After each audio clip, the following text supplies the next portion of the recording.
नवरात्रि में भूलकर भी न करें ये गलतियां, अधूरी मानी जाती है पूजा। माँ दुर्गा के 9 स्वरूपों की आराधना करने वाली नवरात्रि की शुरुआत होने वाली है। धार्मिक मान्यता के अनुसार इन 9 दिनों में भक्तों को भूलकर भी ये गलतियां नहीं करनी चाहिए, वरना आप परेशानी में पड़ सकते हैं। आइए जानें नवरात्रि पर क्या न करें। हिंदू पंचांग के अनुसार चैत्र मास के शुक्ल पक्ष की प्रतिपदा तिथि से नवरात्रि पूजा की शुरुआत होती है। धार्मिक मान्यता के अनुसार नवरात्रि में होने वाली 9 दिनों की पूजा में मां दुर्गा के 9 अलग अलग स्वरूपों की पूजा की जाती है। माना जाता है कि इस दौरान व्रत रखने वाले लोगों को कुछ ऐसे कार्य हैं जिन्हें भूलवश भी नहीं करना चाहिए। वहीं अगर आपने व्रत नहीं भी रखा है तो भी इन कार्यों को नहीं करना चाहिए। मान्यता है कि ऐसा करने से आपको शुभ के बजाय अशुभ फल प्राप्त होगा। आइए जानते हैं नवरात्रि पर क्या नहीं करना चाहिए। मांस मदिरा का न करें सेवन। हिंदू धार्मिक मान्यता के अनुसार नवरात्रि के 9 दिनों में मांस मदिरा का सेवन नहीं करना चाहिए। जितना संभव हो उतनी सात्विकता का पालन करें। इसके अलावा इन 9 दिनों में कोशिश करें कि प्याज लहसुन का भी सेवन न करें। यदि परिवार का कोई सदस्य व्रत नहीं भी रखता है तो भी उन्हें नवरात्रि में लहसुन प्याज खाने से बचना चाहिए। ऐसा करने आपके लिए अशुभ साबित हो सकता है। नाखून और बाल न कटवाएं। धार्मिक मान्यता के अनुसार नवरात्रि के दौरान बाल और नाखून नहीं काटे। इसके अलावा यदि बहुत आवश्यक न हो तो दाढ़ी भी नहीं कटवाएं। मान्यता है कि जो भी ऐसा करता है वे मुश्किलों में पड़ सकते हैं। ऐसा करने से आपके घर में दरिद्रता का वास होती है और आपकी तरक्की बाधित होने लगती है। शारीरिक संबंध न बनाएं।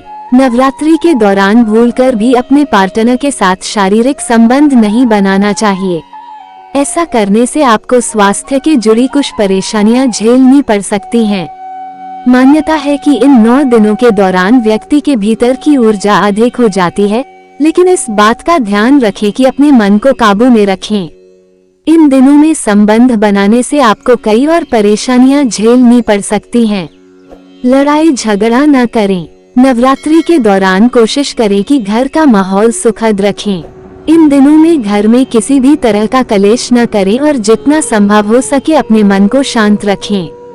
धार्मिक मान्यता के अनुसार जिस घर में हमेशा कलह का माहौल रहता है वहां कभी मां दुर्गा वास नहीं करती हैं। ऐसे घर में हमेशा सुख समृद्धि की कमी रहती है। नियम कानून। जिस प्रकार किसी की मृत्यु के बाद हम नियम कानून का पालन करते हैं, उसी प्रकार नवरात्र में देवी को पूजने के वक्त भी शास्त्रों में दिए कई नियम हम मानते हैं। कुछ महत्वपूर्ण नियम। देवी इन 9 दिन हमारे घर पधारती हैं। शास्त्रों के हिसाब से हमें इस दौरान शारीरिक संबंध नहीं बनाना चाहिए, नाखून बाल नहीं काटना चाहिए। यहाँ तक कि बाल में तेल और साबुन शैम्पू का प्रयोग भी नहीं करना चाहिए। पीरियड्स के दौरान व्रत रखने पर मनाही। इस दौरान महिलाएं कमजोर हो जाती हैं। उनको न सिर्फ कमजोरी बल्कि चिड़चिड़ाहट भी महसूस होती है। साथ ही साथ पैर, पेट तथा पूरे शरीर में दर्द होता है। वास्तव में ये स्थिति काफी कष्टदायक होती है, इसलिए इस खास वक्त में उनके व्रत रहने पर मनाही है। पुरुष व महिला अलग अलग विश्राम। ज्यादातर घरों में नवरात्र के वक्त पति पत्नी अलग अलग विश्राम करते हैं। अमूमन पति बिस्तर पर तथा पत्नी जमीन पर, ताकि काम की उत्तेजना से बचा जा सके। बिस्तर छूकर पूजा पर मनाही। जिस बिस्तर पर अमूमन हम शारीरिक संबंध बनाते हैं उसी को छूकर पूजा करने पर मनाही है, क्योंकि इस तरह हम अशुद्ध हो जाते हैं। इसलिए देवी के आह्वान के लिए ये गलत है। सिर्फ 9 दिन पर रोक। हम कम से कम उन 9 दिन में अपने आप को रोक सकते हैं, क्योंकि इन्हीं दिनों में स्वयं मां हमारे घर पधारती हैं तथा हम उनका आह्वान करते हैं।